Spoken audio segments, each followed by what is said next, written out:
Doğu Türkistan'dan Türkiye'ye ulaşmak için yola çıkan genç Bilal hedefe ulaşamadan hayata veda etti.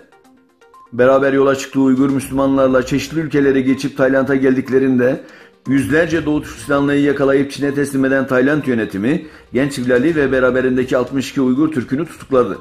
4 senedir Tayland hapishanesinde olan Bilal kansere yakalandı. 1 Ağustos çarşamba günü zayıf bedeni ve bünyesi kansere dayanamadı ve hür dünyaya çıkmadan hayatını kaybetti. Genç Bilal'in cenazesi dün defnedildi. Bütün Müslüman Türk aleminin başı sağ olsun. Doğu Türkistan'ın Kaşgar iline bağlı Yenihisar ilçesinin Sağan köyünde yaşayan Harigül Nasır, ortaokulu bitirmesinin ardından liseye kayıt olamadı ve tarım işçisi olarak tarlada çalışmaya mecbur kaldı. Nasır mümkün olduğunca ibadetlerini yapmaya çalışıyor ve namazını gizli gizli kılıyordu. Namaz kılma ve başörtüsü takma isteğini açıkça beyan edince 10 sene hapis cezasıyla cezalandırıldığı bildirildi.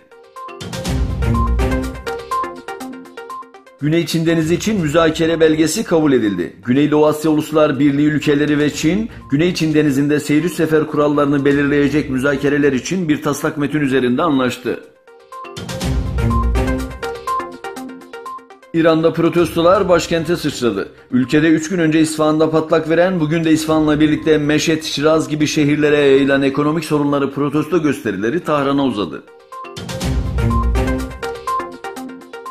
Libya'dan Akdeniz sularına açılan 87 sığınmacı Open Arms Açık Kollar Yardım Kuruluşu tarafından kurtarıldı. Sığınmacılar kendilerini hangi ülkenin kabul edeceğini bilmeseler de hayatta olduklarını ve Libya'ya geri dönmeyeceklerini ifade ettiler.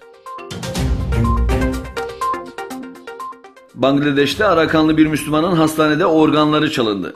Bangladeş'in Cox's Bazar şehrinde karın ağrısı şikayetiyle hastaneye kaldırılan Arakanlı bir Müslüman gencin iç organları çalındı ve ailesine cenazesi teslim edildi. Hastaneden cenazeyi alan aile bireyleri karşılaştıkları manzara karşısında büyük şok yaşadı.